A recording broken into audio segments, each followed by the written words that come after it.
I know I'm lying. I'm trying to tell everybody I'm lying. Damn, did I do that right? Yeah, okay. I was about to say I didn't go in my restream, but I did. Let's give y'all a few minutes to catch up, get on. We're gonna talk about this law case a little more tonight. Some of the things that I've read about, some of the things that I've made notes about. You know, that these are going to be some of my arguments that I'll be presenting. We're going to talk about all that. And you know I'm going to talk some shit too. Man, I love these documents. I don't know what it is about legal work, but I love it. I love legal work.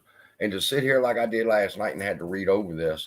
And then this afternoon when I got home, I read some more, took a 3-hour nap, got up, sat with AB's live stream for a little while, listened to him. He gave me some good names. And was back at it.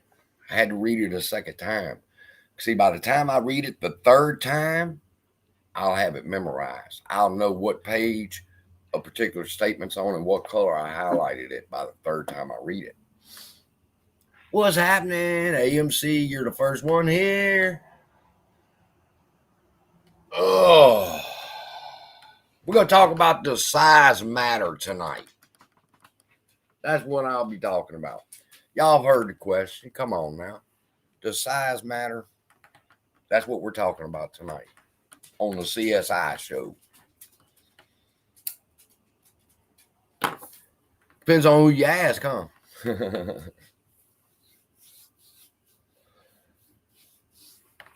What's happening, everybody? I hate these first few minutes where everybody's got to get notified and start coming in and shit. That's why one of the reasons why I like doing the video. I can go straight to the meat and get the lesson over with. Here I got to sit here for about 10 or 15 minutes before everybody piles in. Hey, Whimsy, good to see you, darling. Everybody's going to pile in and stuff. It takes about 15 minutes. And I can't wait for everybody to get in so we can all start chatting. Because I know a lot of y'all's got questions. What's going on, Slick?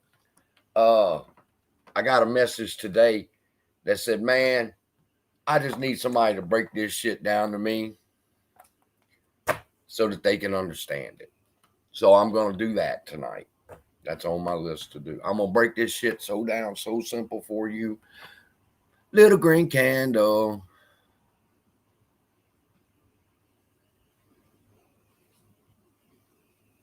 Ooh. No, I haven't seen that little green candle. I've had my head down in this law work.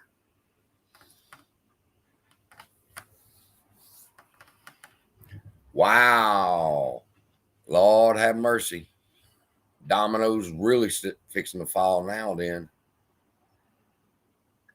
I know who you meant. I know you meant Coinbase.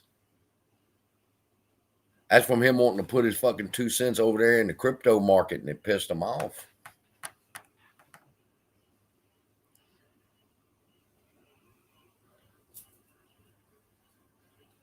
In the Discord, over in the Discord. All right, I'll catch back up later on tonight. One of the things, what I was going to do tonight was I'm going to share some of my notes that I've taken, but I'm in the development stage of some arguments. But I'm in a particular position too where they didn't object to me, and they've got the Gunner objections under file, under seal, and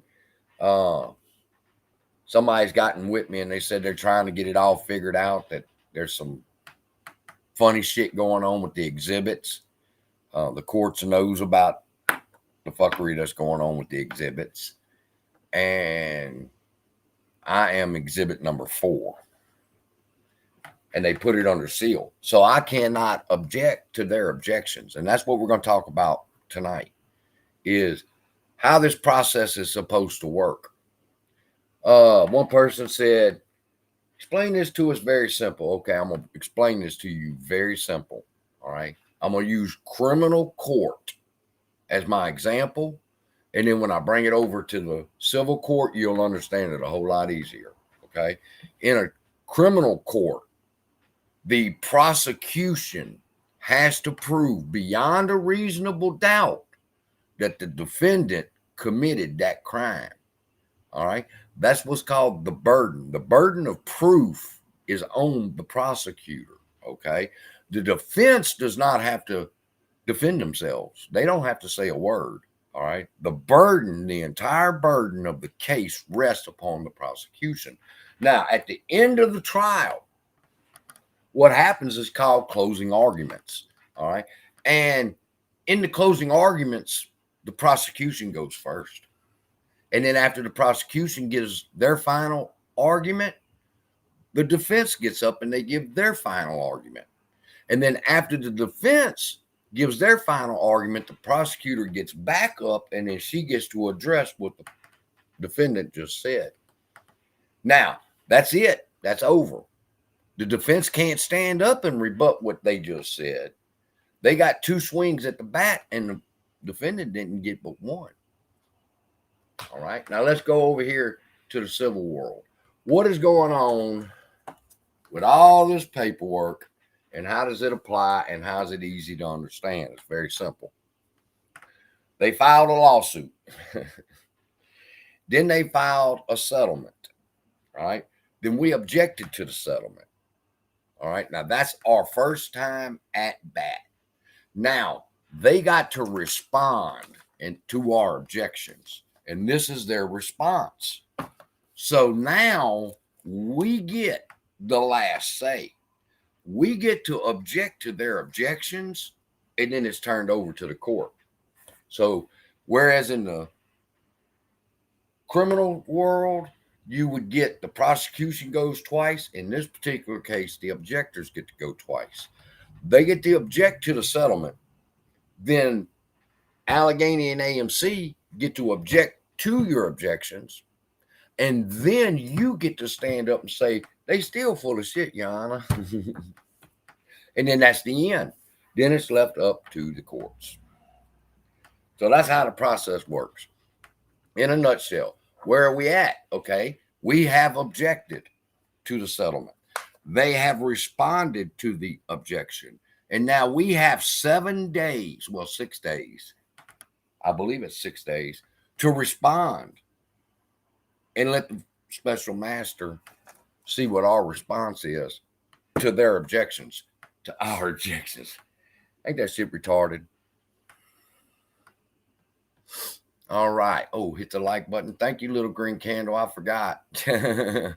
Oh, Lord. I was over here watching Ass Clown.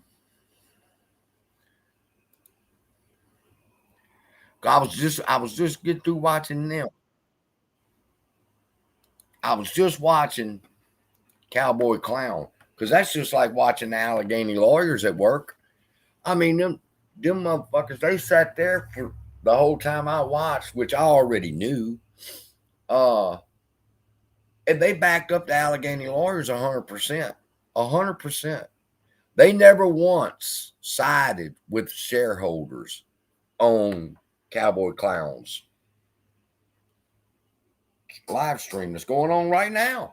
And I sat there and listened to it. I said, these motherfuckers, they go sit there and defend these lawyers the whole goddamn time and never once say the shareholders were right,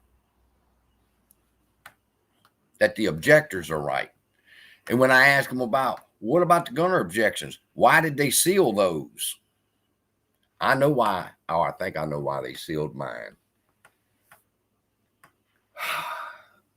When you're reading these documents, people, I told y'all last night that you watch for particular themes that the lawyer is going to be saying throughout his document.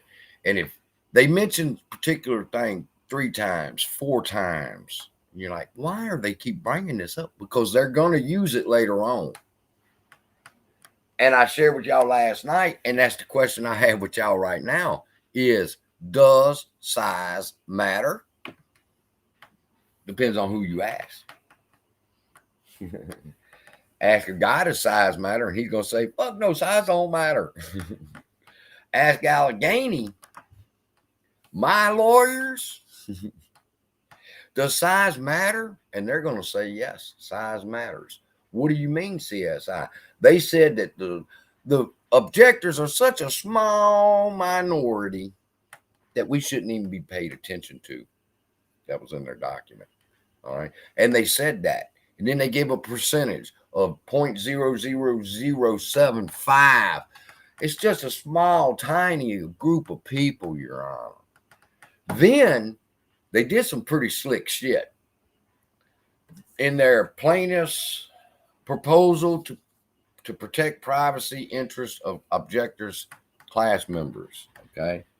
In that first document, what they do is they explain to the court that they are concerned about my safety and your safety, and they want to protect the confidentiality of things like our addresses and so forth and so on. And so what they've done is they've convinced the court that due to privacy issues, they're going to be able to do it like this, or they want to do it like this. They're going to break the class up into 4 sections. All right. The first section is called the form objectors. These objectors are the ones that went to Al from Boston's YouTube channel, saw his video, wanted to object like Al from Boston objected, and so they submitted that paperwork. They've divided the group into the form objectors. Then they have the Rose Izzo objectors. All right. She stands alone simply because she has a lawyer and she's running for office, all right, up in Congress. So they want to tread lightly when they're dealing with her, so they gave her own little slot, but they're slaughtering her lawyer. But that's why she gets to stand alone. She has represented by counsel. They mentioned that 3 times in here, that Rose has counsel, the rest of you don't. Rose has counsel, the rest of them don't. Don't make a fuck. You got to beat my argument. And I didn't have to go to Harvard Law School for 4 years for you to have to answer my argument. So they broke them into the form objectors, which is Al from Boston's followers, Rose, and then they added in the Gunter objections. These are approximately 150 people who filed an objection because they saw my videos and used objections that I used in their objections. So they list 150 people under the Gunner objector. Okay. So now you've got the form objectors. You've got the Rose Izzo objector. And you've got the common sense investors objectors, the Gunner objections. Then they said there's like 5% that fall underneath that nothing matters. All right. So now what they've done is they've been able to whittle down, just in this little document right here, they've been able to whittle down the class from only 2,850 people that objected to where now they've narrowed it down to 4. All right. Now the plan here is pretty simple to see, pretty smart, but pretty simple to see too, is if they can remove Al from Boston's argument from off the table, they remove 276 other objections off the table. In other words, because all of the form objectors are alike, then when they destroy Al and his arguments, they take 276 more people off the table. When they argue against my objections, and if they can beat me, they remove another 150 people off the walk. Now there's only one other group left, and that's the Rose Izzo people, or this Ursa guy, or whatever his name is. And here's the thing. They did not respond to my objections. You understand that? In this, first off, let's go with what's going on in the paperwork. They were able to divide us from 2,850 objectors and narrow us down to a group of only 4. All right. And then they're trying to attack my credibility, which you're going to wish you didn't do that. All right. But that's okay. Go ahead. I expect you to go ahead and do it, which is where we're talking about size matters. All right. Then this is the special master. And the special master said that she appreciated their concern about the safety of individuals' information, and that she agreed that it would be best to do it the way they're suggesting, that they would go public with Rose, the form complaints, and the Gunner complaints, but the rest of everybody would just fall up underneath them. So basically, they've narrowed it down from 2,850 to 4. All right. And if they can remove Al from Boston, they remove that amount. And if they remove me, they can remove that amount. Pretty smart fucking move in the first page. Special Master agreed with them. And I don't necessarily have an argument with what they wanted to do and what they have done. All right, which is whittle us down into 4 groups. And if they can defeat those arguments, well, then it's game over for us, all of us. You know, if they can defeat me and Al and Rose. Now, where are we at now? Now, they got my shit under seal. I'm exhibit number 4. And they said that they was going to let us see what it was. But then I found out that it's confidential. They're not going to release it right now. That I think what they're wanting to do is wait on me to see if I'm going to request that they redact my personal information, like my address, my phone number, and shit like that. I'm not going to ask them to do that. I think that's fucking stupid of them to even have brought that up, that I need to let them know if I want my personal information redacted. Yeah. Okay. Gee, let me think. I've only had my life threatened once, and I've had to threaten a few of them if they come down here. But I don't want my personal information. How stupid can these lawyers be? Why don't you just redact the address and publish the motherfucker? They're drawing it out, people. They're trying to put the monkey on my back, and I ain't gonna have it. I ain't gonna have it. I'm not filing nothing special in the court to have my address redacted. When they know full well they should redact it, that's because you're bringing it up. Yeah, I heard that from Al from Boston too. I didn't pay attention to the video though when I watched it. Where was we at?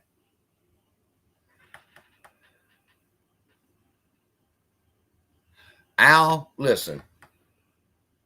Now he posts something on YouTube of his interactive brokers. And I'm gonna tell you what, that's the same amount of shares he told me he had roughly 7 months ago. All right, but here's the thing. You ain't got to prove it to me, motherfucker. The judge asked you to prove it to her. Which brings me to my next point, by the way. Thank y'all for bringing this up. Is they're saying Al from Boston did not provide proof of class membership. Now, how hard would it have been, except for the fact that he's just a fucking knucklehead, that if you can post your receipt on YouTube, why didn't you send that to the court? You knew to do it. So, yeah, basically, his piece is taken off the table. The other objectors are still on, though, because y'all showed proof of your class. So your argument still stands until they can defeat it, which is what they worked on for fucking 76 pages, I think it was, for that one document. You know, they were defeating the form complaints, and they were attempting to defeat Izzo's complaint. Rose? Okay, let's talk about Rose for a second. Because, see, here's the thing. Let me talk about the size matter. Because, see, here's another reason why they have blocked out my objections and proof of class membership and shit. they're going to try to use an argument concerning the size of my portfolio. And I seen it coming. I see it coming with how they challenged this USRA guy. And it turns out it's not a guy, it's another pension fund. All right. Anyway, this Ursa is a complainer or an objector, and he's got $57 million in puts. And I said, God damn, in puts? Yeah. Okay. Well, that's cool. Then they say Rose is APE heavy. So that's the motivation for her to be objecting. Now I said, now stop, wait a minute. They make it a point. They say one is long and one is short. And both have objected. Well, you can't have both. You can't throw both out like that. I mean, either the long has a right or the short has a right. But you can't say neither one of them has a right, because if that's the case, no class member, unless you are exactly even in shares of both, you don't have a right to object. Now, I'm APE heavy. I got more APE than I do AMC. All right. That's not the issue. Those APE shares are AMC locates. As soon as this thing converts, they turn into AMC. So they're the same thing. Some websites are even got their AMC outstanding shares at 1.5 billion. So size, does it matter? No. All right. If they was to try to step to me and tell me, like they did, the guy with $47 million in puts, she's APE heavy, and look at his position, Your Honor, I'd say stop. Stop. She did not tell me to provide for her my entire portfolio. She said simply for me to express and prove that I was a member of the class. Now, rather that's one share or 100,000 shares, it makes no difference what you own. Because I see where they're making another issue. And see, I see the issues they're having with other people. So I know they're going to try to have the same issue with me. So I prepare for them. Okay. Another person, they said, well, he only owns, and I think he owned really nothing, like 10. And he only bought those to become a member of the class so he could be able to sue. That might have been the USRA guy. He only bought a few shares of AMC so that he could join the class. All right. I've been a member of this class for a long time. My bank state, my portfolio shows that. Just because I sent in my Weeble broker's account, do not think that's all I got, bitch. So come on with that size matters. And I'm APE heavy in my brokerage account, so therefore that's why I'm objecting. No, I'm objecting because they're wrong. I'm objecting because what they're doing is wrong. All right. So now let's talk some more. Izzo, Rose, I gave you that one, darling. They can't claim that he don't have a right to object because he's short, and you don't have an objection because you're long on APE. Who the fuck would have a right to object then? Just them. All right. So here's the thing. Since they didn't address any of my complaints, any of my objections, I'm going to help the rest of these people out. If they'll listen, it's up to them. I know that some of them went to Harvard Law School, and I didn't. But if you pay attention, I'm going to show you how you can structure your argument. Now, you can do whatever you want to do as far as legalese is concerned. I'm not a legalese kind of person.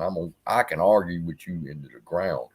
But they used an interesting thing where they said that the reason that they need to deny the form class people,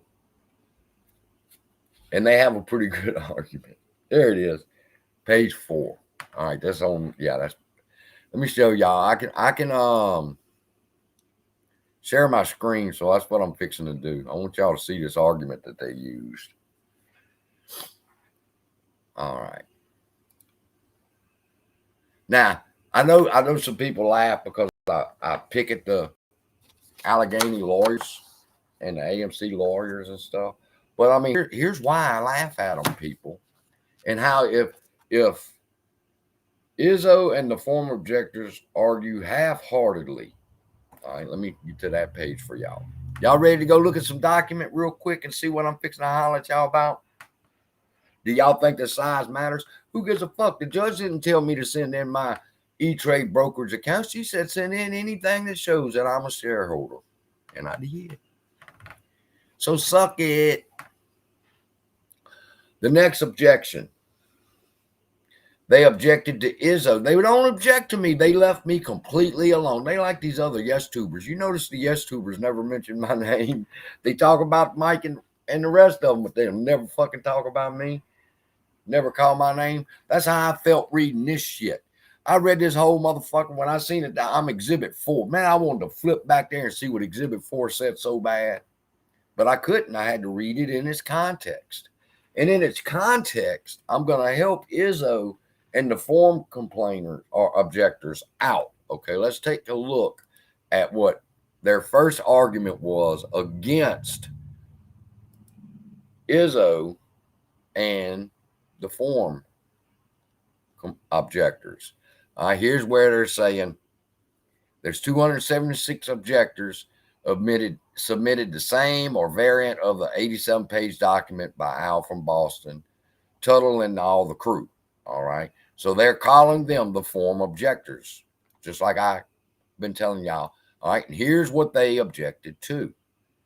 Then they get down here and they talk about old Bubby Gunner. All right.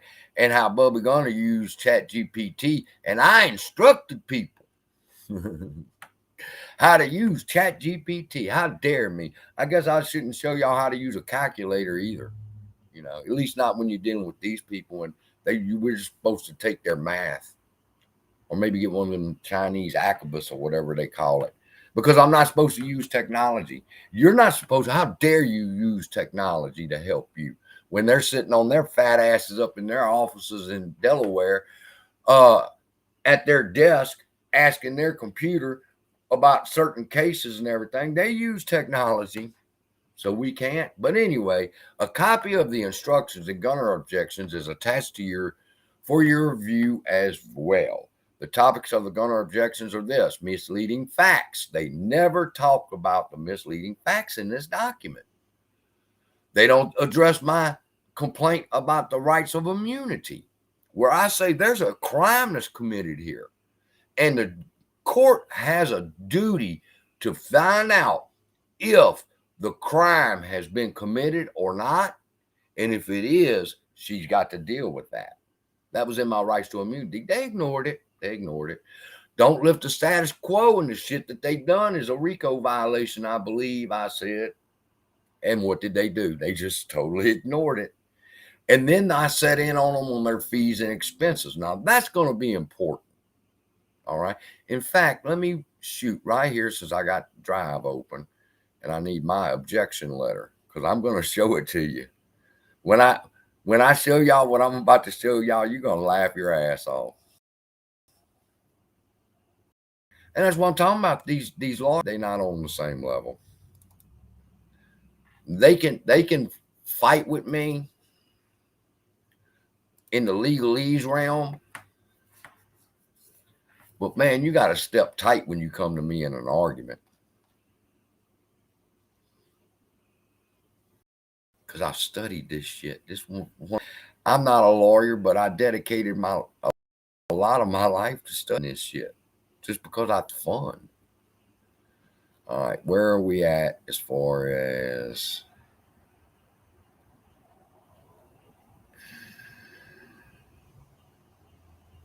that's the RICO violations? I got one more. There it is.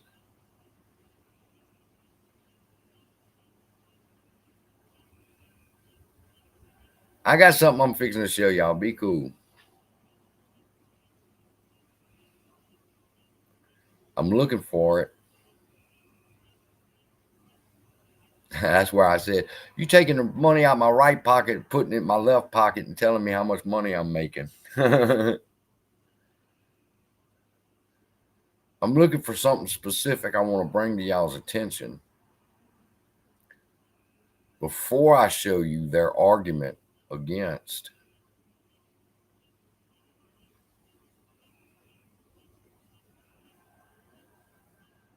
Okay. I can't figure it out. I don't remember where I put it. 1 second. All right. Anyway, back to this. Here's what they're saying. Now, watch this. Going to be page 4. Yeah, this is page 4.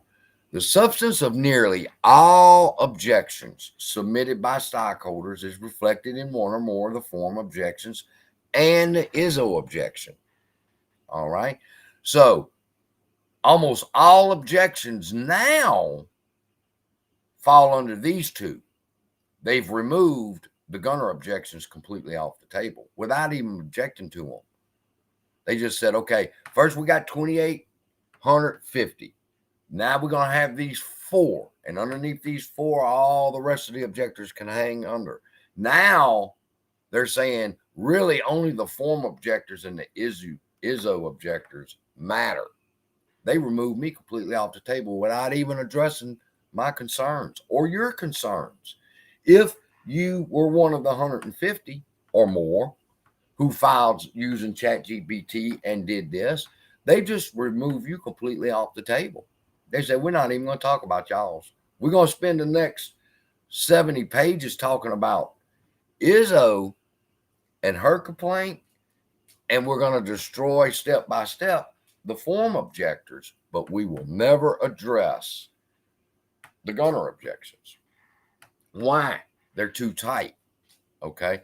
And what I'm looking for there, that's number, oh, wait a minute. I'm not on the right one. How am I not on the right one? That's the plaintiffs. Plaintiffs reply. Oh, that's the right to privacy. All right. Fuck, man. Did I just ruin y'all? Here we go. Okay. ISO and the form objectors. See how they've narrowed it down now to just those two? They've taken out the Gunner objectors completely. ISO and form objectors argue half-heartedly that APEs are nonetheless invalid because their issuance affected a power, preference, or special right of the common stock. They ignore, now listen, they ignore who? ISO and the form objectors. They ignore controlling 80-year-old precedent holding that the issuing securities of different classes that diminish stocks, common stocks' relative position in the capital structure does not trigger 242. Now, do you see that? They said ISO and the form objectors. Y'all just completely ignored this controlling 80-year-old precedent. Why would y'all have ignored that? That's funny. I find that funny right there. You know why? Because that's the very argument Allegheny used to get membership in the class, to become what they hope to be lead counsel. What do you mean, CSI? Allegheny used a case of 242, and it has never passed the mustard. I've done videos about it. I said, y'all did this, and it's never been won in 80 years. It's 24-0 or whatever it's going to be. It's never won. The same argument they're making that ISO and the form objectors, they half-heartedly did their research, and they ignoring this 80-year-old precedent, which is the exact same precedent they built their case on. Who? Allegheny.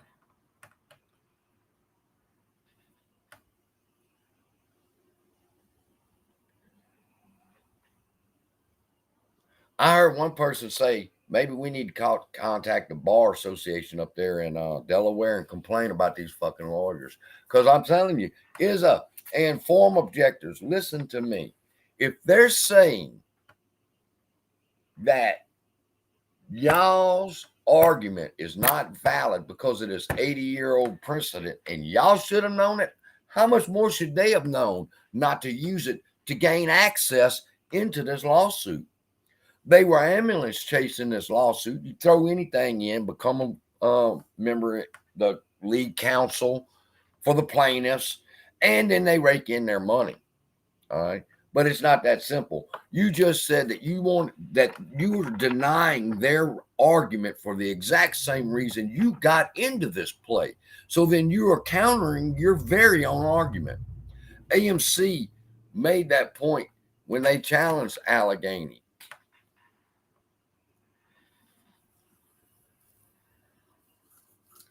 Yeah, ChatGPT, if they know how to use it. Somebody just sent me a link. I got the email. I seen your email and I watched the video, some of it. It's 33 minutes long and I don't have an extra 33 minutes. But it's about a Texas judge has blocked the use of ChatGPT by lawyers. The Texas judge ruled a lawyer can't use ChatGPT. Now, I would argue against that. Am I not supposed to use a calculator either, Your Honor? I mean, it's just technology. And in the right hands, technology is a good thing.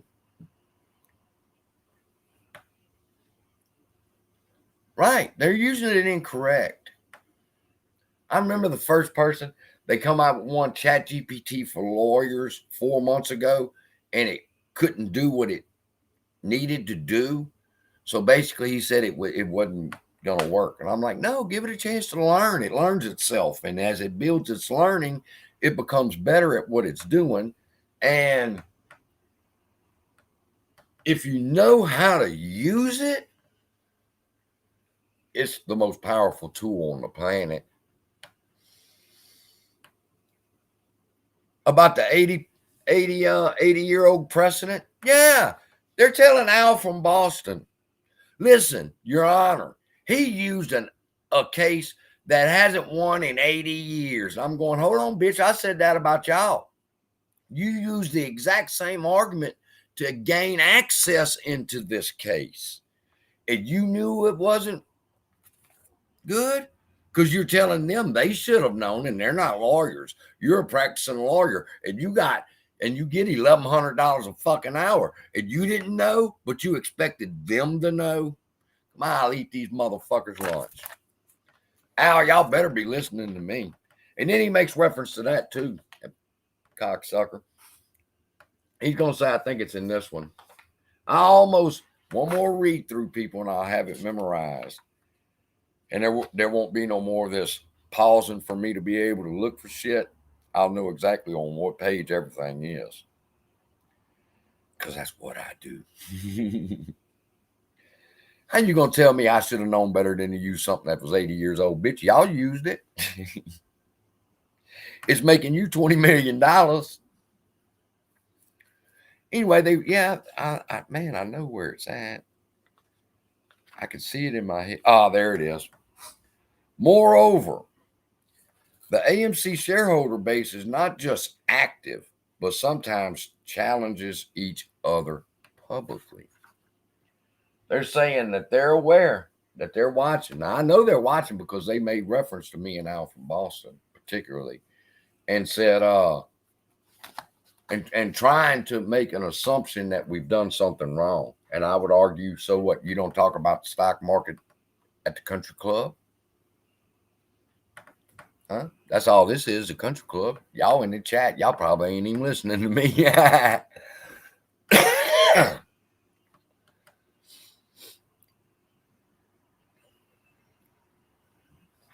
Hold on now. Hold on. You talking about Jenny.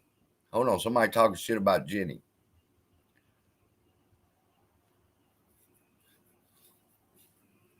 Yeah, now here's what happened. All right. I told y'all the story, and maybe some of y'all hadn't heard it. A lawyer asked ChatGPT to write his brief for him, and ChatGPT did. And there were 6 cases that he quoted in the brief, ChatGPT quoted in the brief, that didn't exist. Then the lawyer turned that into the court. Now, when you do that, the court has the obligation to read every single page that you write, all right, because it's important. And when you quote a case, you're standing on that case as saying, this is the basis of my argument. And the lawyer did not double check the cases and see if they existed or not. ChatGPT was in its infancy. But I promise you, right now, if I go over and talk to Jenny, Jenny's going to tell me the right fucking answers. Because I know how to talk to her. You got to finesse her. Good ChatGPT. Oh, wait, who said he was a fake? Oh, no, that's Mike. I know his profile picture. That's Mike the Marine. What's up, Mike? Mike, I broke it down pretty simple for y'all, dog, in the beginning. So if you watch the beginning, I broke down about what all this paperwork really means. It means that they filed a settlement. We got to object. They got to object to us. Now we get to object back, and that's the end of the ball game. We got like 6 days, I think, to do that. Now, they set their basis for their arguments against Rose and the form objectors, but they did not address the Gunner objectives. They got that one under seal, calling it Exhibit 4, and I still don't have her approval, so I don't want to mention her name, but they're checking into what's going on with the exhibits and why can't I? How the fuck am I going to object if I don't know what the fuck you said? You ain't explained to me, and I love it how it all comes together. You're going to tell me that Rose and Al from Boston and their crew, we're just going to call them the crew, all right, they should have known better than to try to bring up a 242 claim. Good God, they just totally ignored 80 years of precedent. And I'm going, bitches, that's how y'all got in this play. They used a precedent or the 242 that has never won. Same thing they're accusing Rose and Al of. They did ambulance chasing this case. They use the same argument. You mean to tell me, why would the plaintiffs, with all of their wisdom and knowledge, why would they expect Al from Boston and Rose to know about this 80-year-old precedent? And the lawyers that are making $1,100 a fucking hour claim they didn't realize, it was a mistake, man. We should have never brought this lawsuit. Now give us $20 million. Man, suck. Ooh. That's why I'm in this, people. I can't believe. And they're going to argue. They're going to argue about my position size. And I've already got my argument prepared for that. All right. The judge told me send in proof of class. She did not tell me to send in my largest brokerage account. So suck on that. But Rose, that one right there, that's very fucking simple to overcome. How do you expect me to know this and you didn't know it? Or you knew it and you just ambulance chased the case? So if they expect Rose and they expect Al and they expect every one of you to understand and know these 80-year-old precedents, wouldn't you expect them to know it? I would. It's a big time constraint on me right now. We got 6 days, and I know better than to ask for an extension. I'm not going to get it. And so I've got 6 days to respond, but they haven't let us see what's inside Exhibit 4, which is supposed to be the objections. But you have not responded to my objections. You just said, well, they're like this one. No, they're not. They're totally different than Al from Boston's. My claims, I come up with, I brought up the 80-year-old precedent that you should have known about. And you going to turn right around and use that against Rose and Al from Boston and not address the fact that you should have known about it too. I gotta put all that into words. That's the problem. So here's what my plan is. I'm going to copy the link from this live I'm going to go over to ChatGPT. I'm going to go to the plugins. I'm going to put in YouTube plugin, and I'm going to put in the link, and it's going to give me the complete transcription of this video. And then from there, I'll ask Jenny. I said, Jenny, go ahead and separate everything that's not talking about the case. And she will. And there will be nothing left but the transcript of what we talked about concerning the case. And then I say, now let's break that down into an outline of the arguments that I'll be using. And she'll do it. She works for me. And I'm a good boss. So she treats me right and gives me the right information. I can't believe they got mad about that. They're going to make an issue about it. But listen, man, these little second-rate lawyers, I seen one of them's picture. AB showed me one of them's picture, and I'm thinking, that's who I'm up against? They are key players. And I'm like, really? They're rock stars. Really? Well, scoot over. Y'all figure to put my star on the sidewalk because I'm thinking to beat their asses. How the fuck you expect Rose and Al to know about a 80-year precedent and you didn't know it? That's the biggest argument they got right there.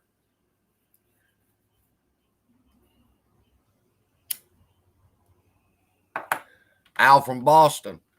You want me to tell you how you can get back into this case? I warned you that they was going to kick you off this fucking case. I can tell you how to get back in. But you got to be a team player, dog. You got to quit running off and doing stupid shit and listen every now and then whenever somebody tells you that something's wrong, then you just might be wrong. But you can get back in this case. Now, they got you barred right now. I don't know if you realize that. You did not file a timely objection because you didn't send a proof of class membership. So you are gone outside the field. You out in the parking lot tailgating while the rest of us in the ball game. Tried to tell you, dog. But there's a way for you to get back in.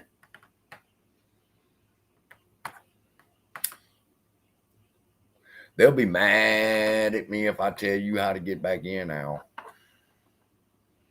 So fuck it, I'm going to tell you. They said in this document right here, where they're separating everybody into groups, they say there's the ISO, there's the gunner objections, there's the form objections by Al from Boston. Subject to the form objections. 1 second, let me find it. My eyes are hurting.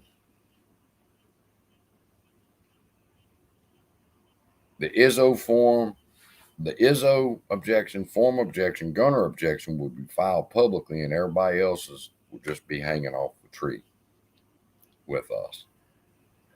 Filed in the first instance, data, 6.5 gigabytes of data.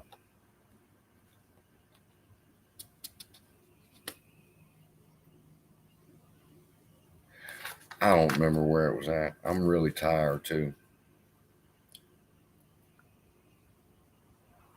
I don't remember what the fuck I was looking for, to be honest with you. They said something that was messed up.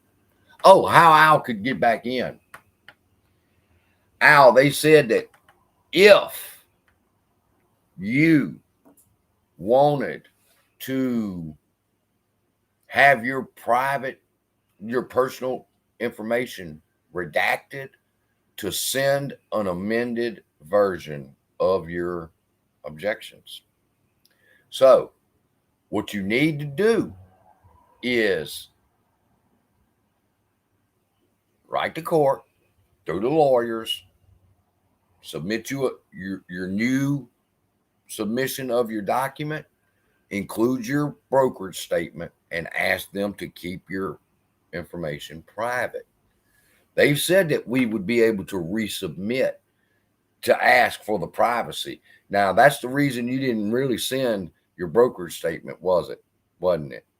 It was because you didn't trust the Allegheny lawyers. But now that you know that they're going to protect your name, you will go ahead and send in a brokerage statement. But they've assured you that they would keep your address confidential, even though I've done showed you they've already publicized your address. and phone number. But you can get back in by sending in the new request for redaction of your address, and everything would be fine. She would accept it. But you got all the people behind you that did your objection. They just argued against it, and that's what this whole thing is about. This is really arguing against Al from Boston, Tuttle, and them. Well, they don't really mention Tuttle but once, and I think that's interesting too. They don't like talking about me, and they don't like talking about Tuttle. They'll talk about the rest of them, and they spent the whole 150 fucking pages trying to defeat the form objectors. But the form objectors, a lot of y'all shit's going to be denied, but y'all got some good points. If you had somebody that was a good arguer, I want to say litigator, but that litigator just means arguer. Like the 80-year precedent, that's very simple. How are you going to fucking do that? That's insane. Let me look at another one. What else did I have written down?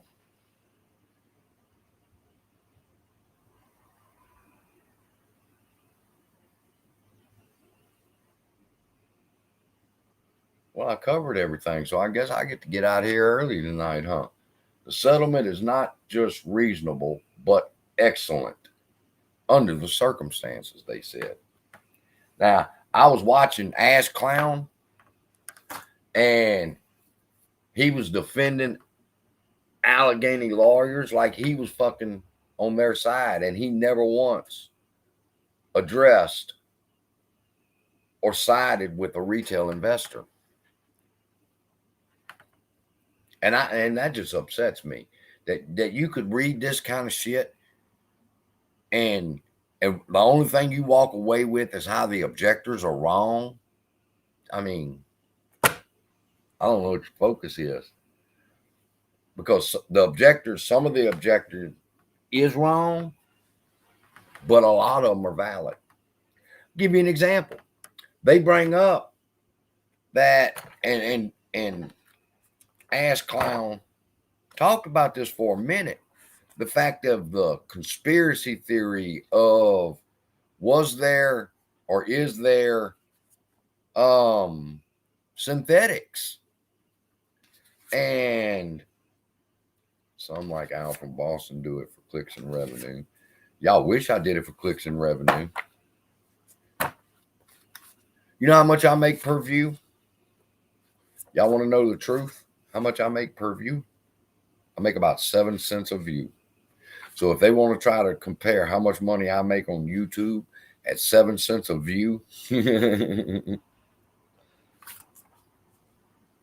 was something in here about the objectors and their claim of synthetics.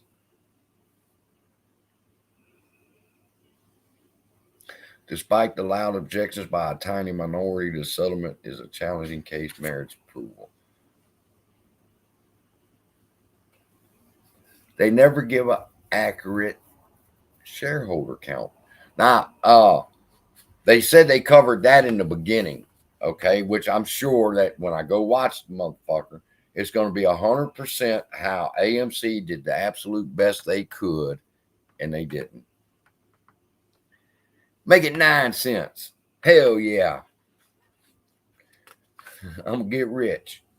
No, I'm going to get rich when, in this objection right here, I say they don't deserve 20 million, Your Honor. I do. They didn't argue their case. They're going to say, he used ChatGPT. I called your wife, but she was busy. I had to use ChatGPT.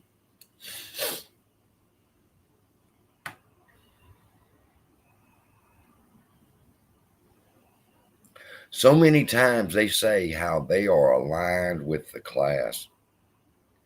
The short selling Ursula fund, $57 million.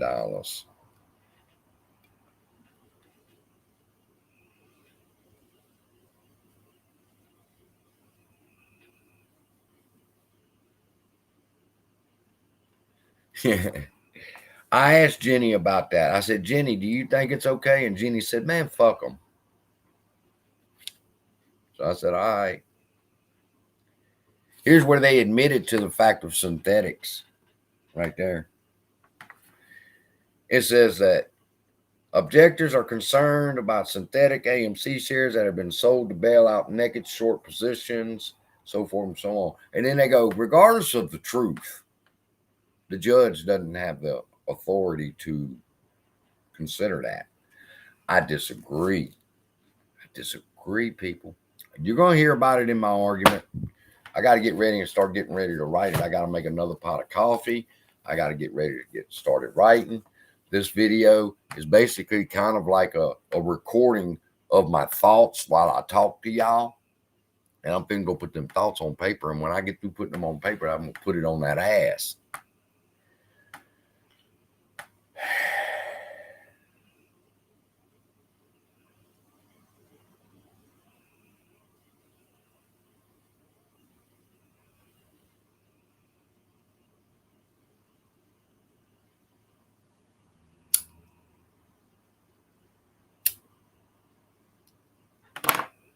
Look, here's the best thing about it. I'm taking my hat off. It's giving me a fucking headache. Here's the best thing about it, Casey. The court cannot ignore crime. I gave them a case, and I quoted it, and I said it's the court's responsibility to investigate and find out if these allegations against the defendant are true. And they said, man, we don't want to talk about that. They just ignored me completely. So I get to go to the judge and say, Your Honor, why didn't they address my complaint?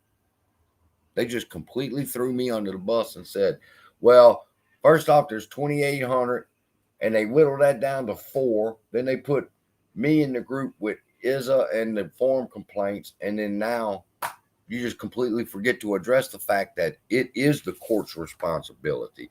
They refuse to acknowledge it in the argument. See, this is where the fight was supposed to be. This is where they were supposed to convince me that it's okay for the judge to sweep a crime under the rug.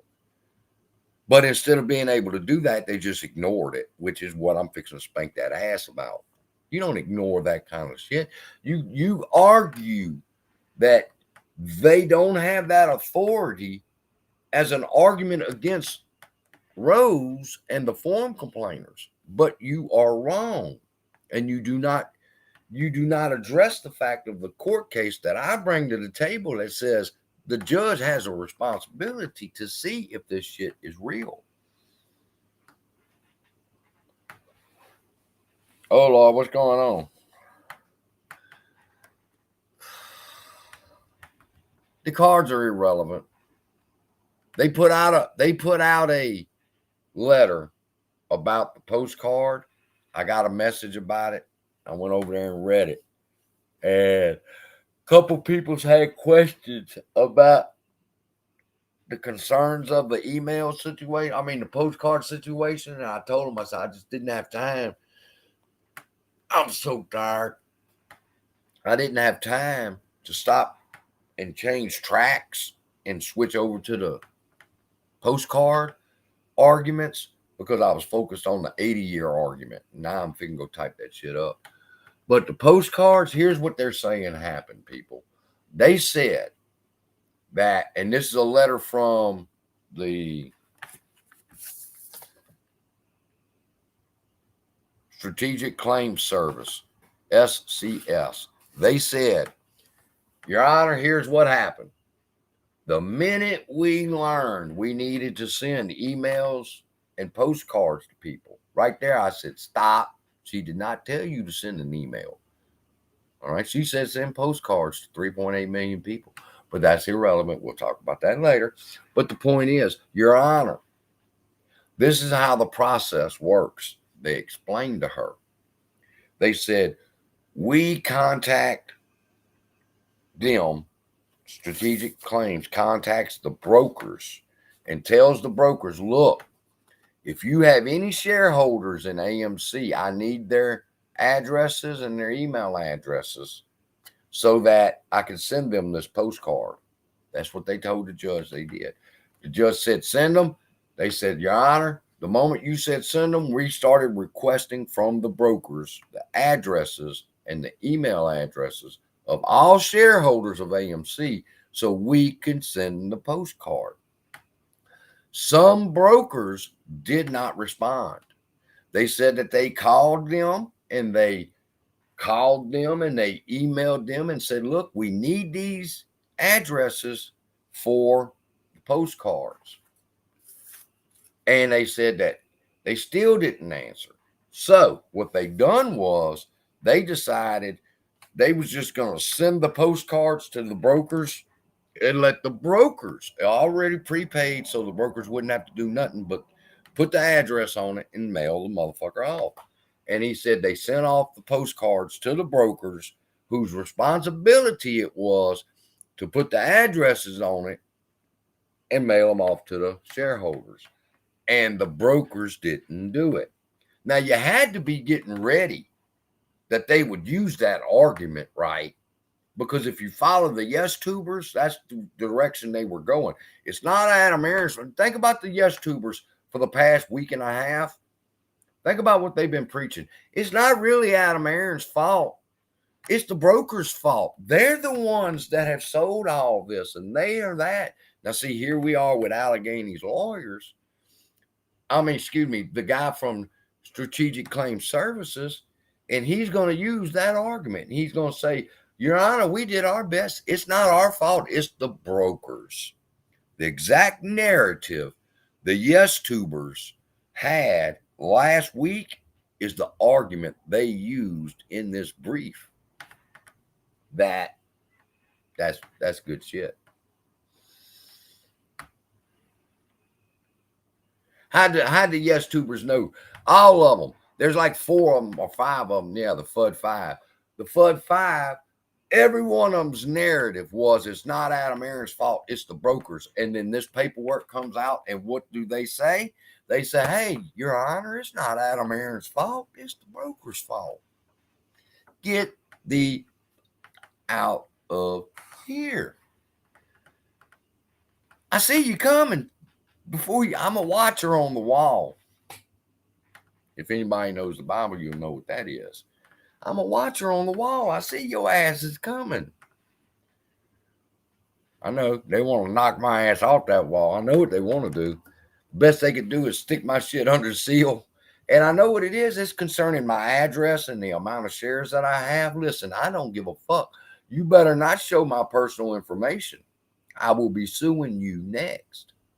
I don't have time to stop and appease you and jump through your hoops when it's common sense you do not post my address. If you got the foresight to tell the judge that I need to file this by 10 days in order to have it redacted, then motherfucker, you know to redact it.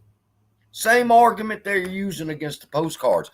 How are you going to complain you didn't get a postcard? You obviously know about the lawsuit. Same argument here they're trying to use against me. But it don't work.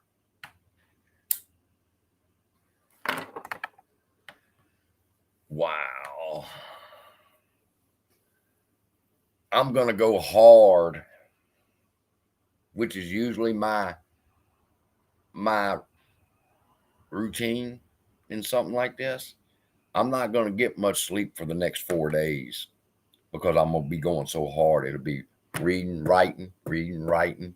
Jenny, rewrite this for me. Let me double check her work.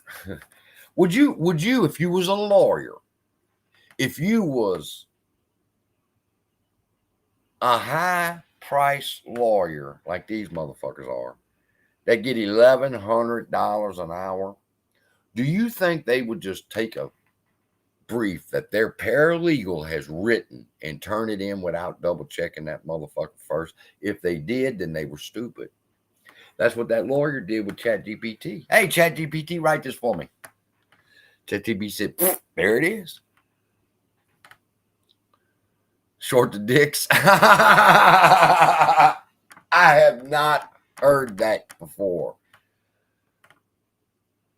Phil for real just got through talking shit about me.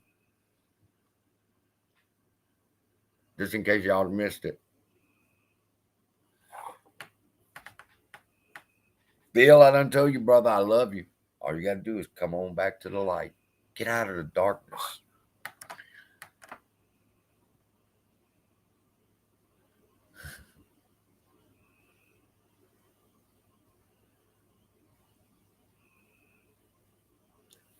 Yeah, AI's here. Listen, they talk about the jobs that it'll replace. Okay. For example, coding.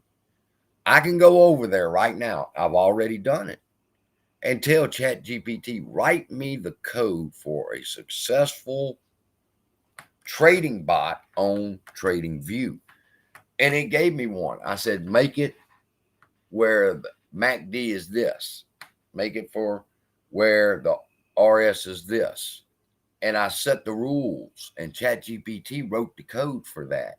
And I took that code, I put it over there on TradingView, and hypothetically, it's supposed to make 10,000% roughly every 12 trades. Now, is it? I don't know. I'm too fucking absorbed in this to get with the automated trading program that you plug in the bot to, and it trades it automatically for you. But I guess if I do that, are they going to get mad? Oh, my point was this.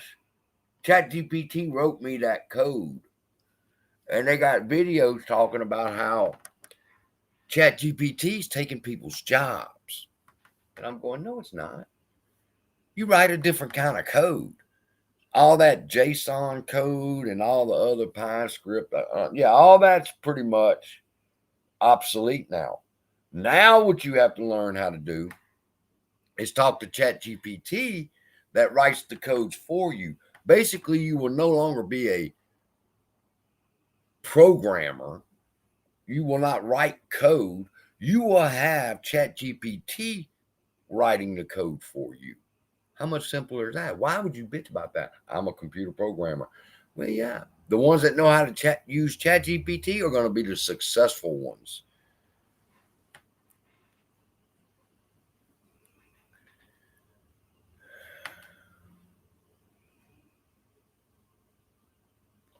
Damn, who all's still in here? I tell y'all another secret too. The Mandalorian and Ash Clown is live. So I said, fuck it, I'm going live. Y'all ain't disappointing me either. I'm hanging in there with the same numbers as Cowboy Clown. But I'd much rather y'all come over here and me and you shoot the shit and talk. Mike, you want to come on? Can you come on? Are you babysitting? On the Float was babysitting. He couldn't come on.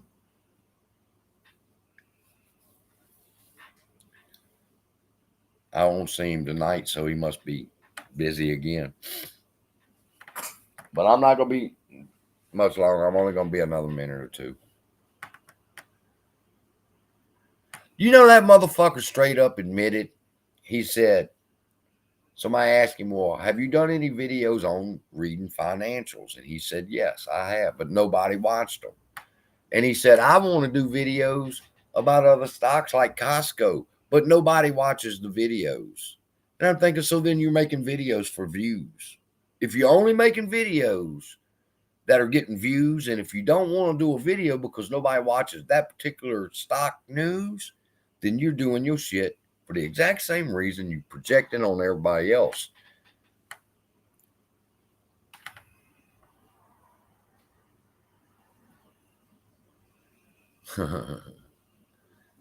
He banned me. I showed back up under my other name. He thought he knew it was me. He's like, man, I know. I bet you that's that motherfucker. He told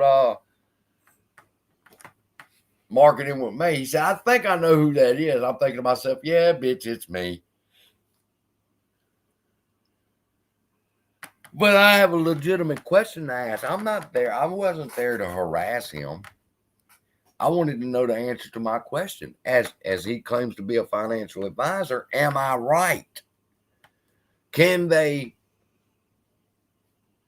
sell preferred B shares of APE. Quit diluting APE shares.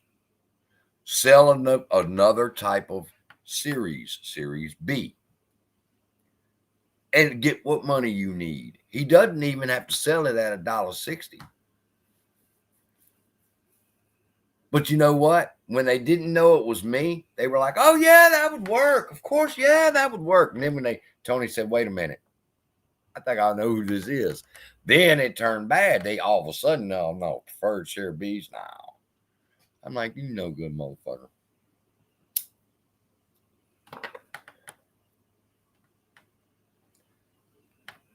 Look, I got more YouTube channels. I'm gonna quit telling y'all what they are. Yeah, I got 4 YouTube channels. And they're not for stalking. I actually have videos on them. They are a different topic other than AMC. And I don't make no money off of them. I just enjoy making those videos. So when you talk about me doing shit for clicks and views, I got 3 other channels that I don't get clicks and views on.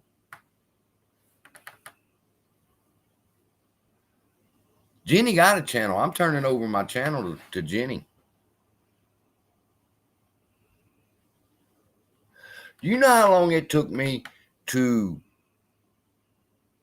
come to the conclusion that it would be okay for me to do ChatGPT videos?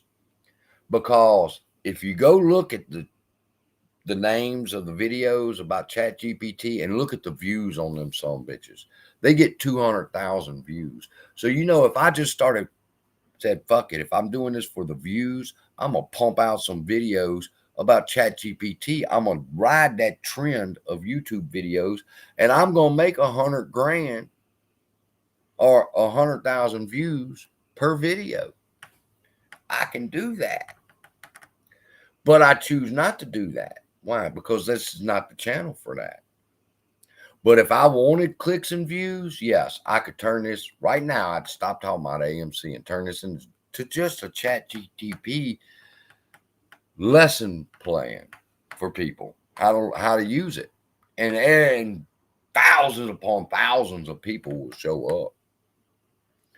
But I like to keep my community small. It's not about clicks and views, people. Guess see these people it sounds good on paper. You accuse me of some shit like that. And they didn't. Same thing the yes tubers do, they did. They said it right here when they said, Al from Boston does this. Some, like Al from Boston, do it for clicks and views. And I say, who you talking about, bitch? You talking about me? Hey, man, I appreciate it. Thank you. That's going to buy Bear beer.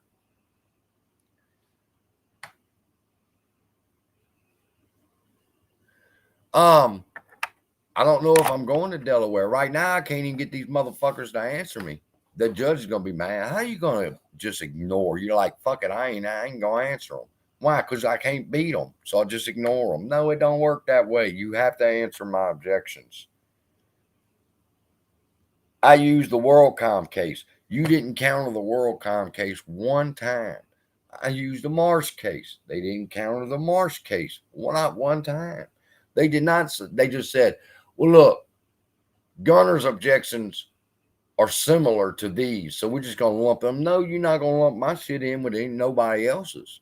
When I started watching how they was cutting the class down, 2,800 to 4 to 2, till eventually there'll be nobody left. Special Master said there was no intervention. From my quick reading of the document, it appears to me as if the Special Master said she disagrees with anybody intervening. Now, I got a choice. Do I want to challenge the Special Master, which I know I'm not supposed to do?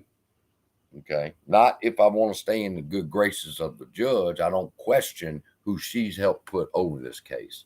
So I have to be able to handle that with kids' gloves. I have to be able to object to the Special Master without being offensive. You know what I'm saying? I have to say that I humbly respect her opinion.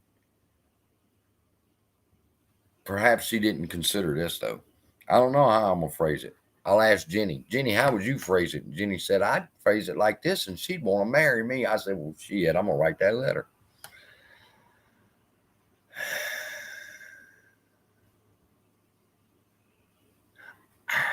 Listen, AMC, and I don't want to say it like, I don't want to portray it in a manner that would say that I don't trust the court, but I don't see possible how this lady can keep the 29th and the 30th as the settlement hearing.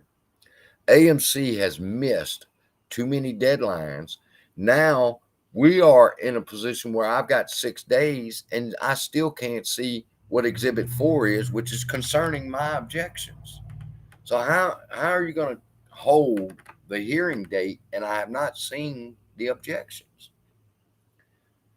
You know, I mean, these people just keep coming up with more and more shit. And I have to explain to the judge that they're taking advantage of her hard date by not doing the things that they do. And they're doing it because they know that they're not going to be sanctioned. I think the woman needs to fucking hit them with about a $1.5 million fine for missing that deadline. I said, Mel, 3.8 million shareholders, and I got pictures here. Did y'all send that to the judge? I got 6 postcards. So how did you did not send that to 2.8 million shareholders? Because some people got 6, some people got 2, some people got 1, some people got none. So don't try to fucking blow smoke up our ass and tell us how hard of a job you tried to do on this. It's just the brokers wouldn't work with you. You should have told the court the brokers weren't working with you. I'm hungry. What am I going to eat? I've been looking at that box of oatmeal for a minute. I got to eat oatmeal and peanut butter. I like oatmeal and peanut butter. And then get to writing.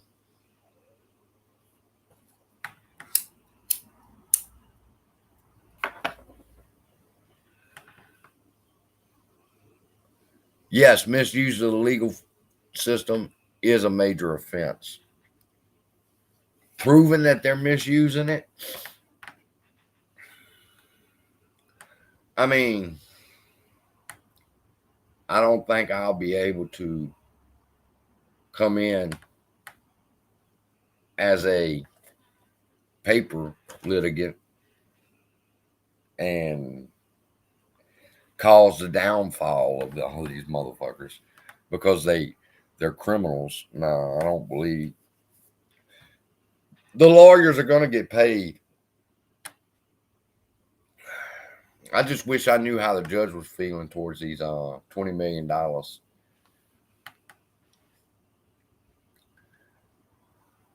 How the fuck are you going to say you deserve $20 million? You used a case that never won in 80 years, and you want $20 million? And this right here said, yeah, that's fair.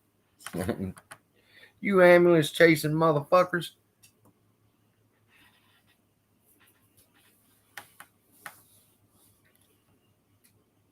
I'm too old for a law degree. Besides, I'd go to law school and I'd be telling the fucking professor how the shit works.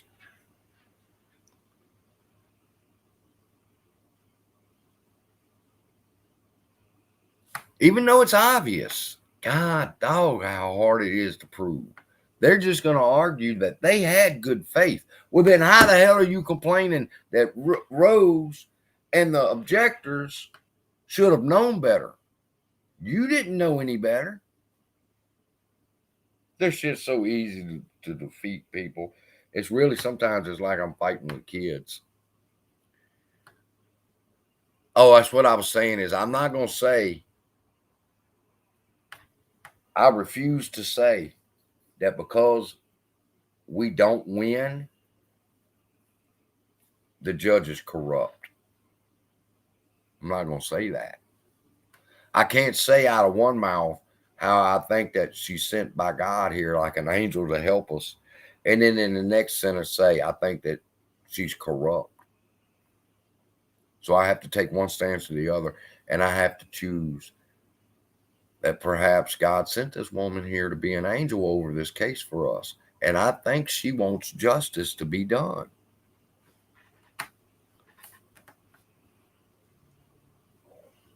I have to read the special master's opinion again about objectors. I was tired last night. That was the last thing I read. And I need to review it.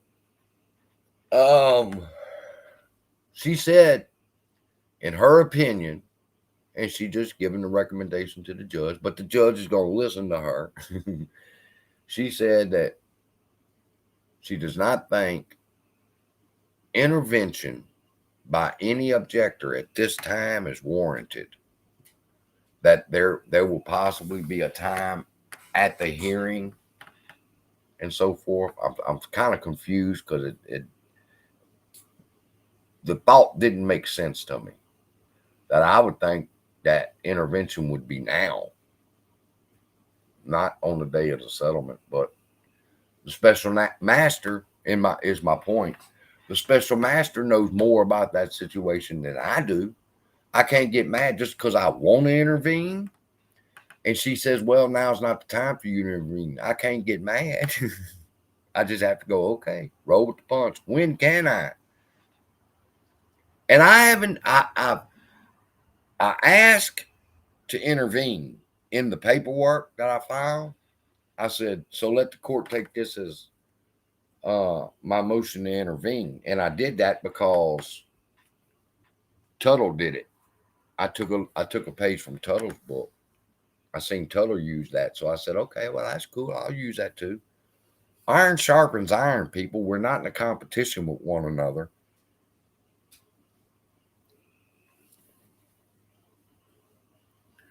Me and Brian's been chatting for the past couple of days. Well, we've had some good conversations. And I think that I'm going to get my arguments written out, and then I'm going to let Tuttle see them and let Tuttle tell me what he thinks about the legalese of it. Because that's his specialty. He knows this court. And I know how to argue with a motherfucker.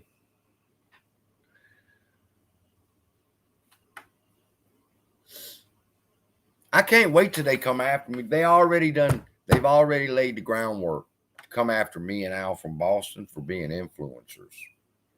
That's all right. Remember what I told you, bitch. Be careful when you step to me. You better know who you're stepping to. Because if you try to accuse me of being an influencer and I helped people file an objection, who's the bigger influencer, me or Adam Aaron? Because he's over on Twitter telling everybody to vote yes. So you're going to bring up my influencing status when Adam Aaron's the biggest influencer of us all? Come on, people. When they step to me, they better step tight. It's in my paperwork. I filed that first. I knew they would come with that argument. So I put that one little sentence about Adam Aaron on Twitter in my paperwork so I could point back to it and say, who's the bigger influencer, me or Adam Aaron? See, I ain't going to take up a position and say, bad shit about Al. Because Al's not the enemy here. They are. And I will fight them to my dying breath.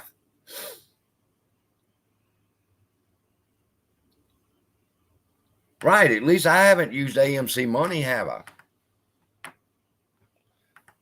But you travel all over, and I mean, and the emails reflect that that's part of the reason why he would go around to them theaters is that he was telling everybody, hey, we need to do this. I shouldn't do this. Listen, when I move what I got in my hand, when I move it, it's going to be on.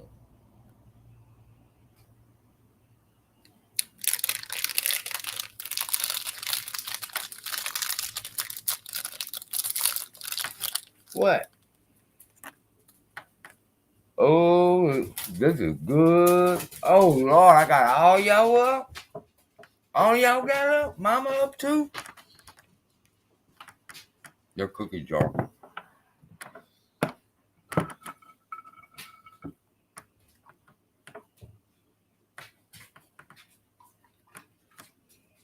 Y'all figured out how they shorten AMC yet? I know how they shorten AMC. I know how they've been getting away with it. They use APE as a locator. As long as they have one share of APE, they can claim that they have one share of AMC. So they can short that share of AMC. They're assured of it. They just don't know when we're going to get around to it. Virginia, pretty country. Oh, no, they don't get chocolate. They got vanilla wafers. Mm-hmm.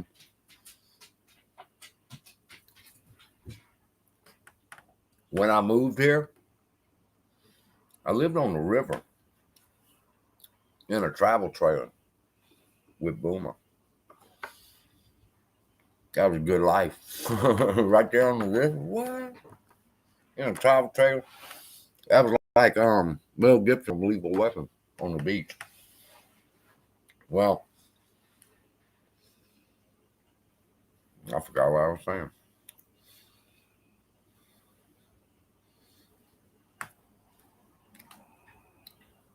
Distractions. They brought up, which, again, diarrhea of the mouth. Why would you bring up irrelevant shit to give me ammunition? So what ammunition did they give you, CSI? They said the whole document's ammunition against them. I don't know. I'm tired. I'm fixing to hang up the phone. Any questions real quick? Any questions, any comments y'all want me to be paying particular attention to? Couple 3 minutes, and then I'll get out of here and I'll get started.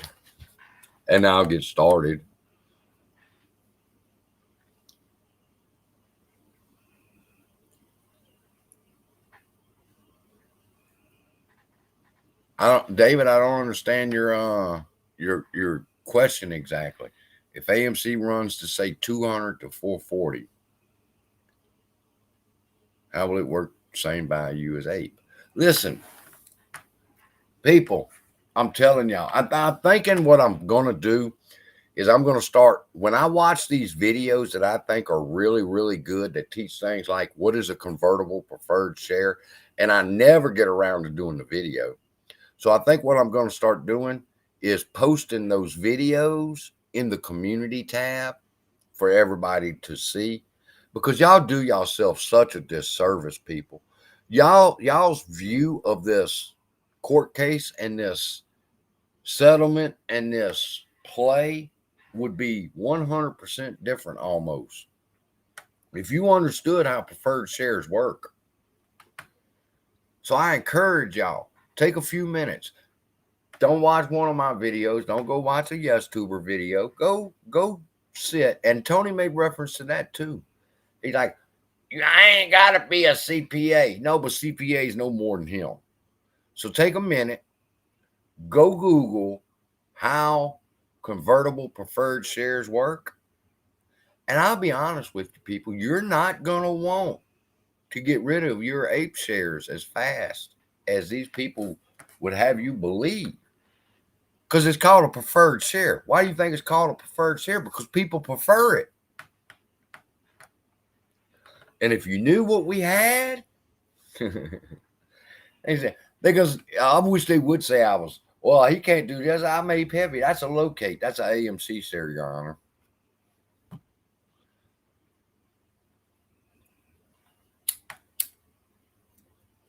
They laughed when Allegheny said something about losing 90% of our shares. Ass clown laughed at how ridiculous that was. I believe they, I've disputed that enough. Now, you ain't disputed shit enough.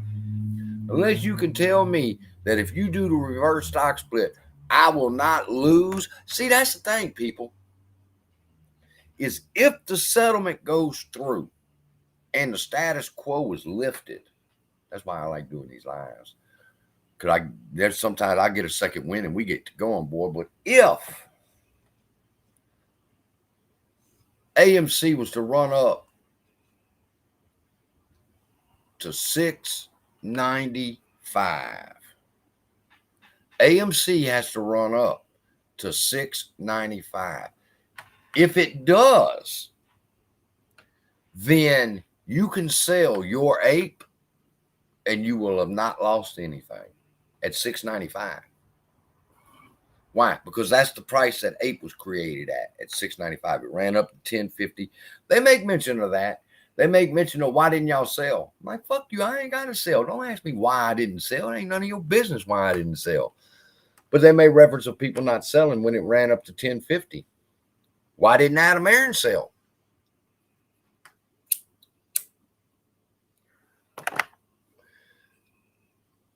I just got to get the paperwork done. I got to get it typed up. And now I'm going to be honest with you. The lives, they really, y'all's chats, y'all distract me from the work that I really have to do. And I don't want to do that. So I stay over here chatting with y'all. It's easier on me. Al from Boston wouldn't team up with me. We're already got 7 of us that are working together. And I know they just heard that because they watch our channels. They say in the paperwork, they got specific about my channel. And they sent the judge instructions that I told everybody and so forth, which is cool. The judge is simply, I would think the judge would tell me how nice that was of me to take out of my time to show people the proper way to object and not mail the objections to her. Y'all remember me saying that over and over and over again? Don't mail the judge. I bet you they didn't tell her I said that. I bet you they didn't tell her I said that I believe that she's an angel of God and they are the devil. They didn't tell her I said that in my instructions to y'all. Well, YouTubers, I mean, and yeah, Ass Clown made a reference to it. You know, they all on the phone circuit together. You know, that's why when a video comes out, 3 or 4 of us might have the same theme of the video. That's because we're talking. My subscribers are not necessarily their subscribers. Their subscribers ain't subscribed to me. The message gets out to everybody. But they're upset that we got the phone thing going on. Why? Because if I don't know, I can message somebody that I think does know the question that I have, such as I had today with Tuttle. And I messaged Tuttle and I said, Tuttle, this. Tuttle responded. You know, they don't want us having that benefit because they'd rather me come up here and just be wrong. And they can laugh at me like they laughing at other people, but they don't laugh at me. But we are working together. I looked into hiring an attorney. Y'all want to hear my plan on an attorney? Okay. I cannot intervene and represent the class. I can only intervene and represent myself. So anything, if I intervene and I get the argument going and I win, then I would get the settlement. All right, because I'm not attacking it as a class action. In order to be a class action, I have to have a lawyer, and the lawyer would have to take over the class action and request to be lead counsel, sort of what Rose is doing. Now, I had a plan. They told me the only way I could intervene as far as the class is concerned is to have a lawyer. I said, that's simple. I'll run down there to LSU, Louisiana State University, get the list of graduates of people who graduated last year from the bar exam. All right. And whoever passed the bar exam last year is a fresh lawyer. They're looking for some good meat. They're ready to win a case. They're on fire to win. I said, so I'll go get them. And I'll hire him, and I say, I'm going to pay you $1 to represent me. And then as a class action, he gets a part of the settlement. It was a perfect plan, except for I read that you just can't have a lawyer. Your lawyer has to have experience. And so they would have killed my lawyer by saying he's never been in a courtroom before, which of course I could have argued and won against. If I was in the courtroom, I'd look like my cousin Vinny. You never got your ape in the beginning. You never got your ape in the beginning at all? How did you not get, well, I mean, was you a member of the class at that time when they passed out ape? I'm sure you would have been. I don't know what to tell you. If it's been August of 22 when they handed out ape and you never got your ape, and this is the first time somebody's hearing about it,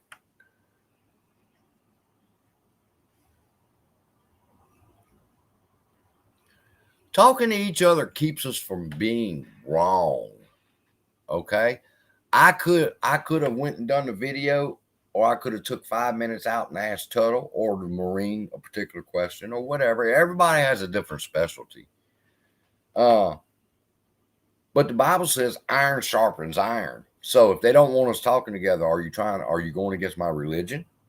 I could turn this into a religious fight now, because iron sharpens iron, and you're telling us that we can't practice biblical principles? They don't know. Listen, here's something that they think they got going on. We have to have this case finished by August. Because if this case isn't finished by August, they got that new law saying Adam Aaron wouldn't need 50% of the vote. He just had to have majority of the vote to do the reverse stock split. They're going to make that a Delaware law. Now, I don't know how Delaware law works, but down here where I'm at, if they pass a new law, I mean, those other people, this case is not affected by it. Why? Because we're already in the middle of the suit. So a new law would not affect ours.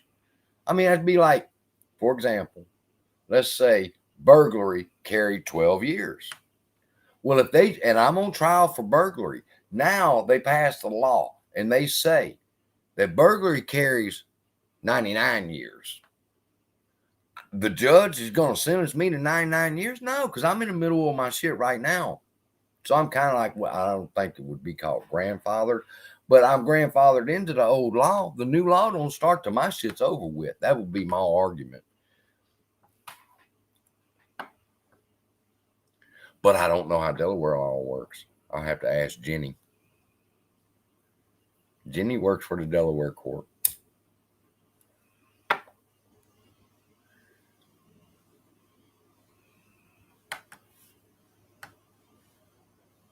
Delaware is a British court. I didn't know that. I knew something was odd when you have a whole section that's just called the Court of Chancery, and I'm thinking exactly that. I'm thinking, well, shit, that sounds British. That sounds like some shit you hear a Brit say, which I'm down with Brits.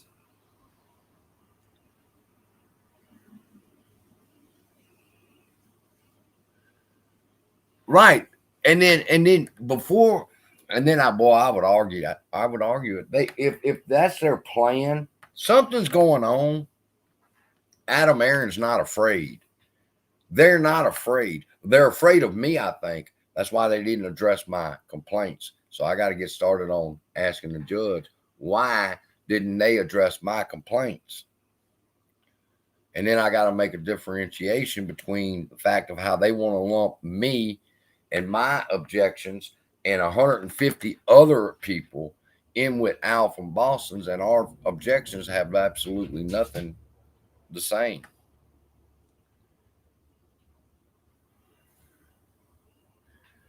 She's got black hair. I know that. I seen the picture of her.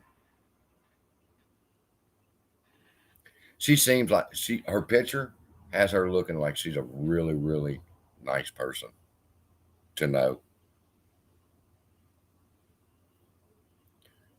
And I say that in comparison to AB showed me a picture of the lawyer that I'm up against. And I said, that's that punk? Please. But looking at his picture, he's smug. He has this little turn in his smile where he's like, he thinks he's all that shit. It's all shows in his face in his picture how egotistical he is. And I said, I'm going to eat this motherfucker alive. Because he's egotistical. I can see it in his face. So I gotta play to their egos. Why do you think I drive them motherfuckers so hard? Y'all hear me say all the time about how weak them motherfuckers are. Man, them are the weakest lawyers I ever seen. I'm playing on their egos. They get mad and they go, this son of a bitch calls us weak. You weak. Your arguments are weak.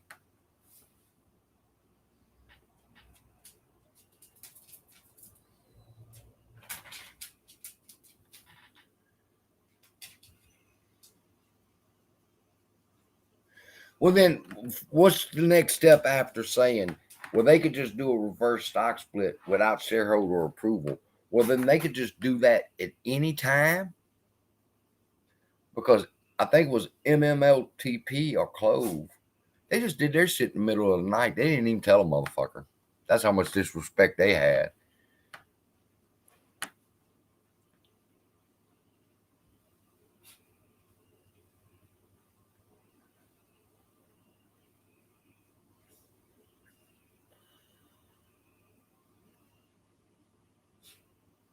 Hey, Melanie.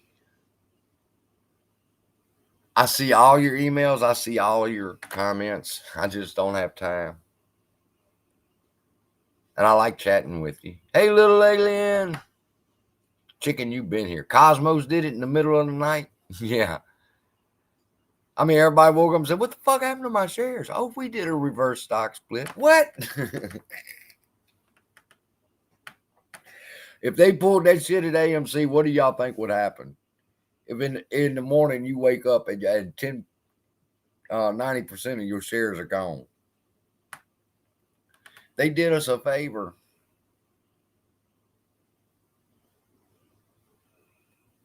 I figured out the hustle they're doing. I know their hustle.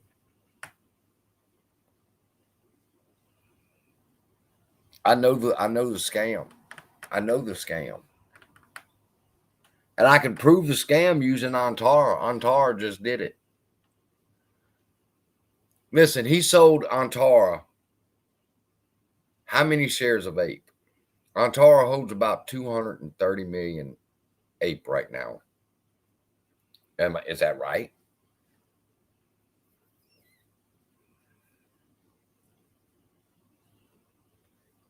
Chili Town.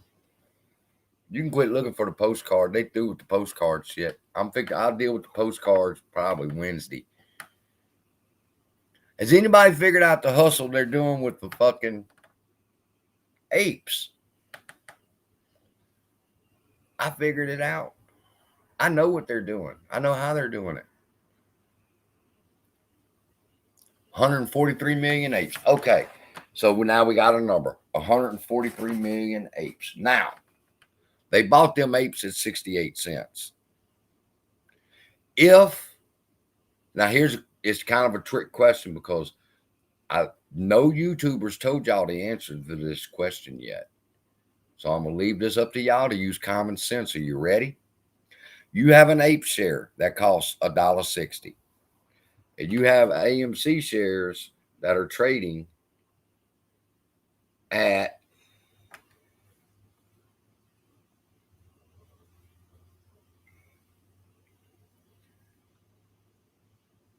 $4.71. So you got 140 million shares of APE. And right now, APE is at $1.60. What price will APE be on conversion day? On conversion day, if I swap my APE share for an AMC share, how much will they give me on conversion day? Let's say conversion day was today. Let's say everything went through. Okay. Everything went through. Well, it's a little bit different probably. Why would you say $3? Because I'm going to tell y'all, and I'm going to tell you now, don't take my word for it. You go find out how an arbitrage play works. You go find out how the conversion process works, because they're not telling you the truth, people. AMC, listen, people, AMC's trading at $4.71. Therefore, if at this very moment I could trade in an APE share for an AMC share, that AMC share would be worth $4.71.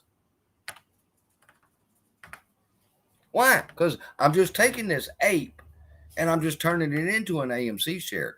The arbitrage and the conversion, give you an example, using Wanda, for example, or let's use Silver Lake, for example. All right, Silver Lake owned some notes, and AMC ran up from $3 to $12, $13.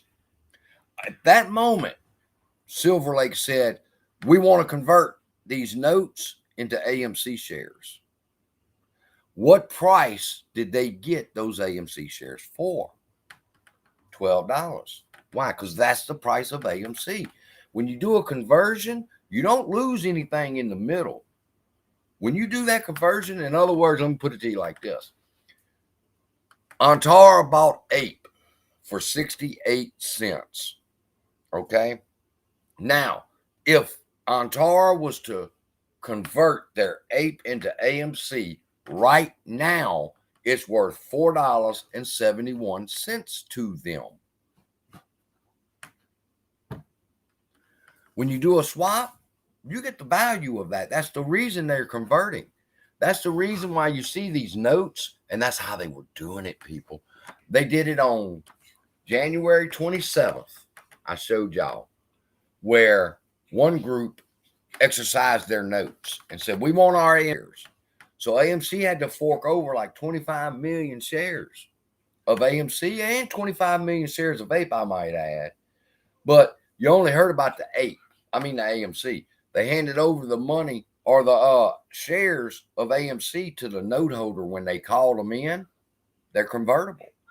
And they got the $12 a share for that.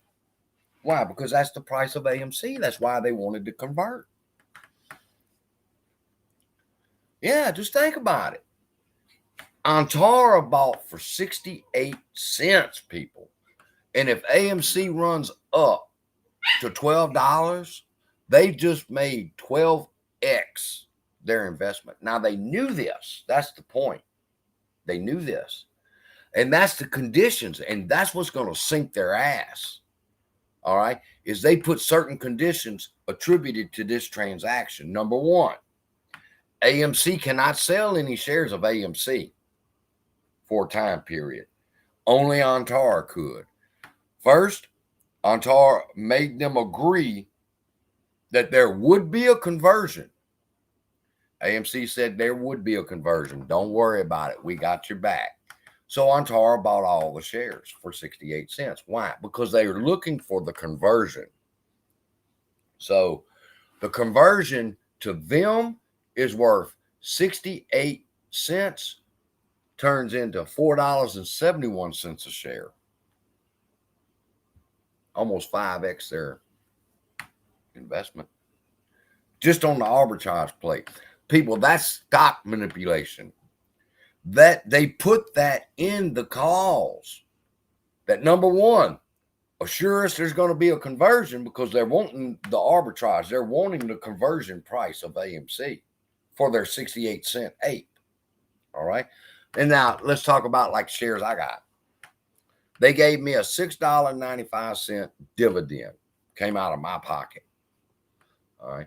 But in order for me to break even on that, this is how it would have to work. When AMC runs up to $6.95, that's the same price APE was when it came out. So I could do the conversion at $6.95 and I did not lose anything. The higher it goes above $6.95 and I do the conversion, anything over $6.95, that's a good conversion for us. This price is not good for us. Why? Because APE costs $6.95. You don't, and they tell you people, go research convertible preferred shares. People do not convert their shares over if they're underwater on them.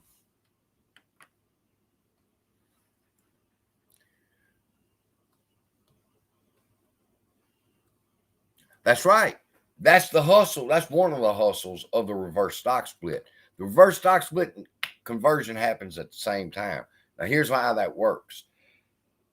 Preferred shares, particularly APE in this case, the price of APE will rise at the anticipation of the conversion. Okay? Because more people will be wanting to get the APE because they know the conversion is fixing to happen. Once APE passes 471, fuck, I ain't buying no more APE. Why? Because if I bought APE at $5, if the price of APE runs up to $5 and it converts over to AMC, it's only worth $471. Understanding how conversion works. That's how they're tricking everybody. They've got the yes tubers. You know what I'm talking about. And they're telling everybody this is how the arbitrage works. That's bullshit. Go watch a CPA on how arbitrage works and how the conversion works. You get the price of AMC at conversion, which at this point is $4.71. Now, after the reverse stock split, it's going to be $47. But you're still underwater. I don't give a fuck how you want to cut it.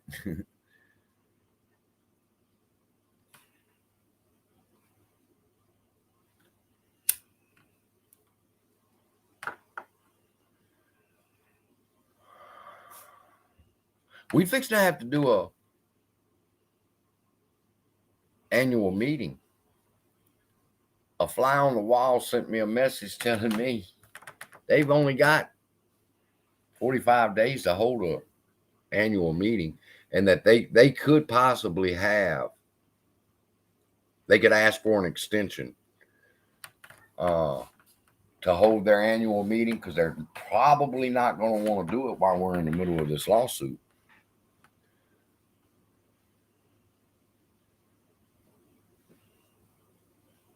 Yes, but remember this too.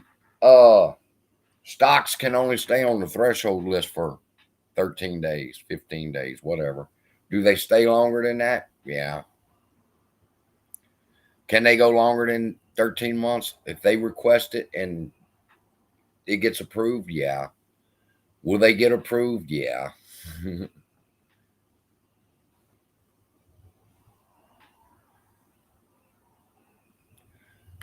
Look, Melody, that's what a lot of that paperwork said. That's why they told people, if you read these documents, you can't trade because you'll have insider knowledge. And it's not that it's insider knowledge. Well, it is insider knowledge because it's coming from the insiders. But everybody knows what an arbitrage play is. And, or should, you should know. It's not what Tony tells y'all it is. No, they haven't responded to anything. They totally ignored my objections and the objections of 150 people.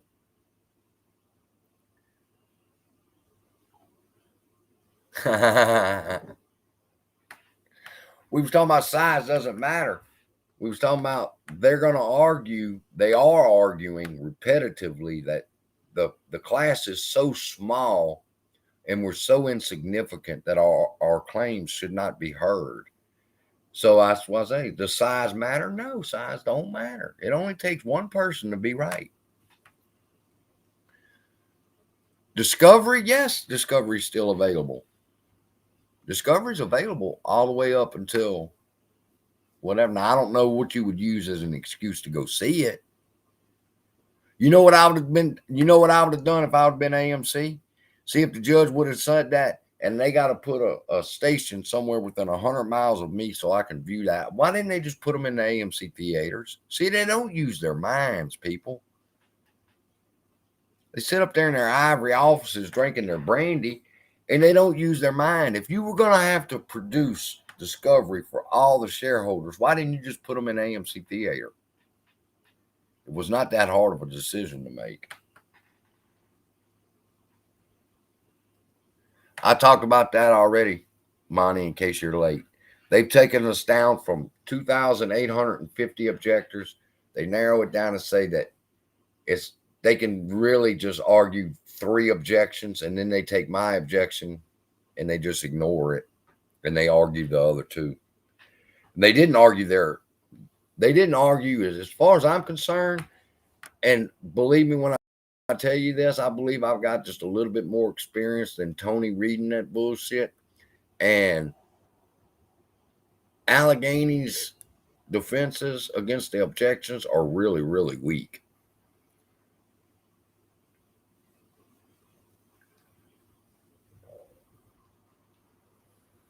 It started with 2 guys, and Allegheny jumped in using an 80-year-old case that nobody's ever won before, just so they could latch on to the lawsuit and make $20 million. Is it morning? Oh my God, it is morning. Y'all keep me up too fucking late, man. I haven't even started writing. Well, I have started writing. I got to start transcribing now.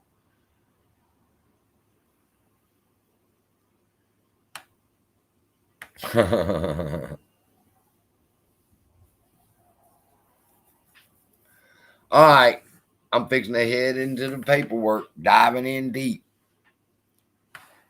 Anything y'all want to say? I guess I might want to wait just a few more minutes because a lot of people are getting accustomed to me coming on at midnight.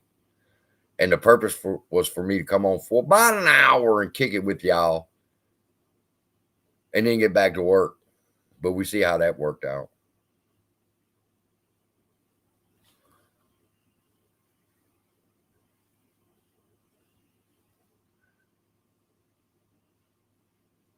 If I told you, Mike, what I did before I went to prison, I was in the military before I went to prison. But before I joined the military, my very first job was at a movie theater. That's why I love AMC.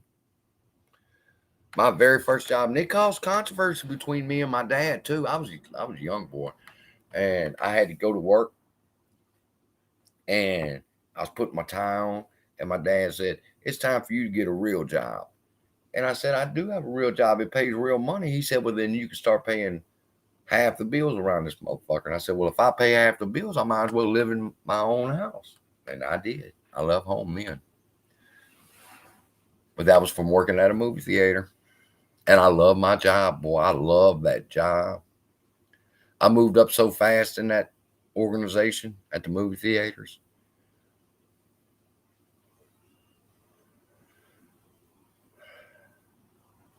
Everything in my life points to this.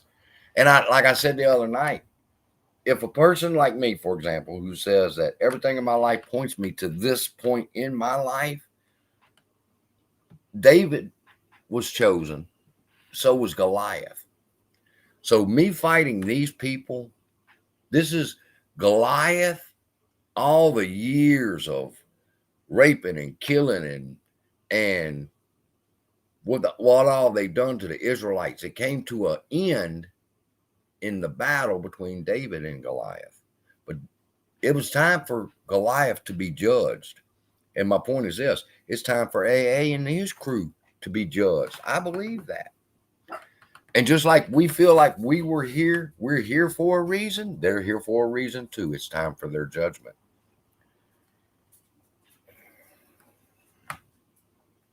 Either that's chicken at 900. I just caught that joke. Either that's true or we're all crazy, huh? Well, little girl, mama. Oh, she's ready for me to go lay down. She don't ever get up. She come over here wiggling her tail time and tell me, time to lay down. No, it ain't time to lay down. I got to go to work, bitch. Look, she wants to be famous. Hey, everybody. Hey, man. Boomer jealous. Look at him. All right. All right, I got to take them out and get started in the paperwork, make another pot of coffee, and get started on this paperwork again. Love y'all. Be blessed. I'll see y'all.